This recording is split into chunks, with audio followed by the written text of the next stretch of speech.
Small car, a lot of damage. Wait, what?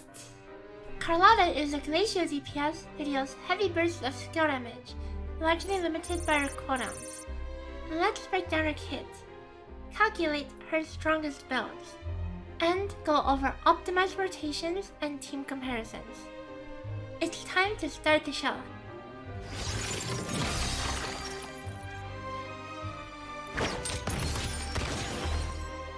Carlotta's kit, similar to Zhezhi, is very wordy, but plays extremely linearly. It revolves around building up her Forte for a massive buff, and then unloading the big guns with their liberation. So, how do you gain Forte on her? This primarily comes from consuming multiple crystals, which are gained in the following ways. Basic attack 2, heavy attack, mid-air attack 2, intro, skill, and dodge. For most rotations, you only need to consider the crystals you gain from your intro and skill, but for some teams, heavy attack can also be used. These crystals can be consumed in two ways: an enhanced 3-part basic attack combo, as well as her skill 2, which consumes all of them. For most rotations, only the latter is relevant. Carlotta's intro skill, on top of the crystals it grants, also grants 30 raw Forte, so there are two easy ways you can get the rest. One is by using her skill combo twice, one early on and then one after her intro skill. This is an efficient solution, but comes with one drawback. It hinges on the 14-second cooldown of her skill, so it might not be an option for faster teams. The second option uses a single skill cast per rotation, and uses a heavy attack cancel prior to the skill cast to generate 60 Forte with one skill. Following the intro later on, use the 3-part basic combo to top off the rest of it. When Carlotta's Forte is full, she instantly gains a buff that increases the multiplier on her liberation by 80%. However, you should still use her Forte in most cases, as it deals a decent amount of damage while also lowering the cooldown of her skill, helping to set up for the next rotation. Skipping it can be a consideration for speedrun purposes. Carlotta's liberation resets her Forte and locks her out of basic attacks, while granting access to more liberations. You don't need to think too much about this, just press it 6 times. And that's all the important details about her kit. All of the other parts are non-interactive. That is, things such as deconstruction being applied and letting you ignore 18% of defense happen naturally with a normal rotation, and you shouldn't need to go out of your way to think about it. In the next section, we'll talk about builds.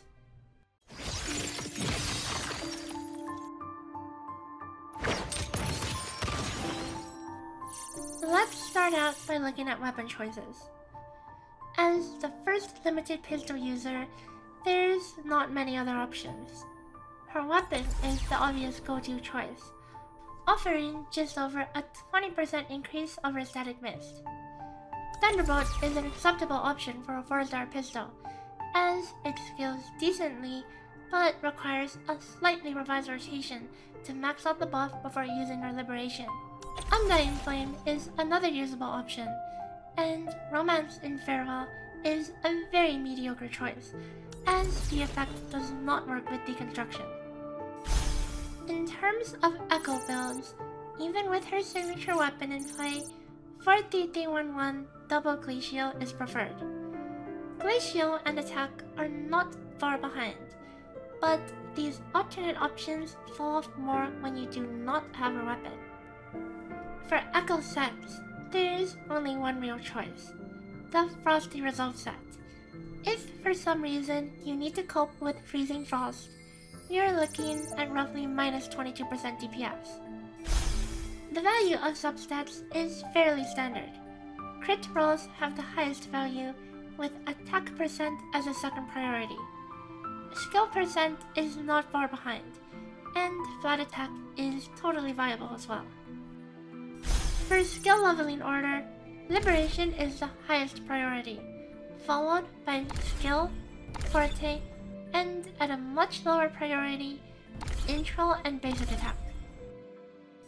So we have a powerful Carlotta now, but what teams does she work best in, and how do we play it? We'll get into it in the next section, team comps and rotations.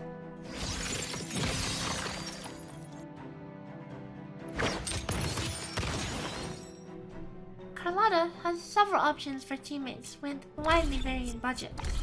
We'll look at Zhezhi, Changli, Lumi, and even Tao Chi, with either Verina or Shorekeeper as a support. Let's start out with Zhezhi, the premier sub DPS for her. The required energy regen from Substats in this team is 17.7% for Zhezhi and 2.4% for Carlotta. Assuming an equal ground of echoes, the Empyrean Anthem set is Zhezhi's preferred set, if only by a small amount. And this holds true even when she's on Cosmic Ripples and Carlotta on her signature weapon, though the gap in this case is slightly smaller than if they're both on their signature weapons. Let's look at the rotation. Start out with Carlotta's skill to skill 2, swapping out to Shorekeeper. Do basic attack 1, 2, 3, plunge attack, Forte, and Liberation. Basic 1, 2, 3 again, skill, and echo. Do one more basic attack followed by Forte and swap out to Zhezhi. Do 3 basic attacks, cancelling the last one with her Liberation. If using Moonlit, dodge cancel Heron here. If using Empyrean, Hekari can be used anywhere in the rotation for free parries. Skill and Forte, then use your dashes, jump cancelling after the first one, and then dodge cancelling the second one. Then swap to Carlotta after the last one. Use Carlotta's skill and skill 2, then plunge and Forte. Use her Liberation, followed by her Liberation 4 more times, and then another one for good measure. Use her skill and skill 2 again, followed by Sentry Construct, swapping out to Shorekeeper after. When using a faster support such as Verina, depending on if you need to dodge at all, your Carlotta's skill may still be on cooldown coming into the burst phase. As such, you can opt to skill, skill 2, and echo swap at the start, instead of swapping out on skill 2. This is a productive way to spend an extra second to get some extra damage in and make the cooldown work out. What about a dual DPS comp with Changli? Changli in this case would be using a Molten Rift set alongside the new Nightmare Infernal Rider. Let's take a look at the rotation. Start out with Carlotta's skill combo, swapping out after the second cast. Do Changli's 2-3-4 combo, then switch out to Shorekeeper for her 1-2-3. Swap back to Changli for her True Sight Conquest, cancelling it with her skill. Then swap back to Shorekeeper. Do basic 1, Forte, Liberation, and then swap back to Changli, and do True Sight Conquest followed by Echo Swap. Go back to Shorekeeper, do basic 1-2-3, skill and echo, and then one last basic attack into Forte, swapping out the Changli. Use True Sight Charge, cancelling it with her skill, and then swap to Carlotta, Plunge, and Sentry Construct. Swap back to Changli, use True Sight Conquest, and then Forte, cancel it with Liberation, and Forte swap back to Carlotta. Use Carlotta's skill combo and swap out to Changli after skill 2 for basic attack 2-3-4 to prep for the next rotation. Switch back to Carlotta, Forte, unload your Liberations, do your skill combo, swapping out on skill 2 to Shorekeeper. We don't need to bother with Sentry Construct here, Because there's no worry of any buff loss on swap out as with Zhezhi, we don't lose any damage on our skill 2 by swapping out Dirtiness.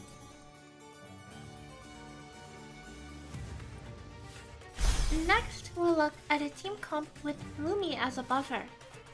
While she doesn't contribute that much damage, she certainly does more than Tao Chi.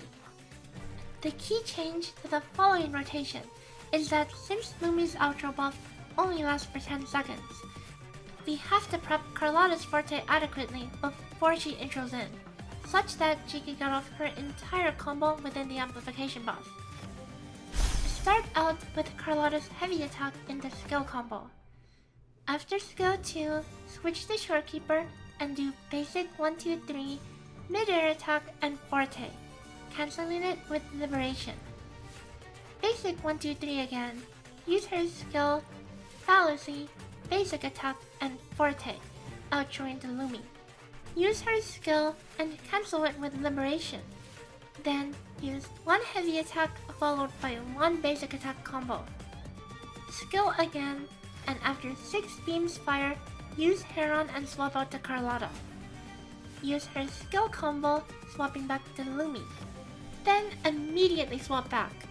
Use her Forte, Liberations, skill combo, and swap out with Sentry Construct to Shorekeeper. And now, let's examine the performances for all of these teams compared to each other.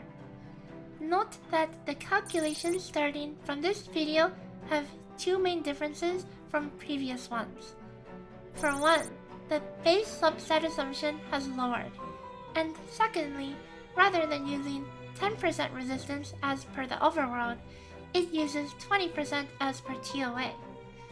As such, expect all numbers to be lower than previous team values by roughly 25%.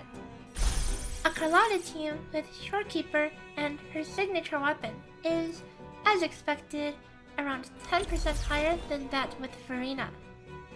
The 2-minute DPS of the Changli Shorekeeper team matches the DPS of the Verina team, but note that the Changli team has a stronger opener and falls off in the loop due to an optimized rotation being too fast for its own good, that it has to find filler for cooldowns.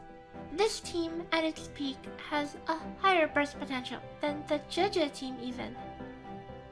The Lumi teams perform similarly to Changli, and has potential for more as well, as this uses an S0 Lumi with a standard weapon. However, if we want to go to lower investment, the Tao Chi Verina team is quite a notch lower, due to Tao Chi's damage being almost completely irrelevant. For more details regarding these rotations and the full loops, parameters, and step-by-step breakdowns of the entire rotation, please check out the DPS calculator, link in the description. Lastly, let's talk about our sequences. These ramp up fairly linearly, with spikes at both S3 and S6. The difference in personal damage between S0 and S6 is slightly over double, which is around on par with other limited units' dupe value. And that wraps up this Carlotta video. If you have any questions or requests regarding numbers, do let me know down below. See you guys next time. Bye bye!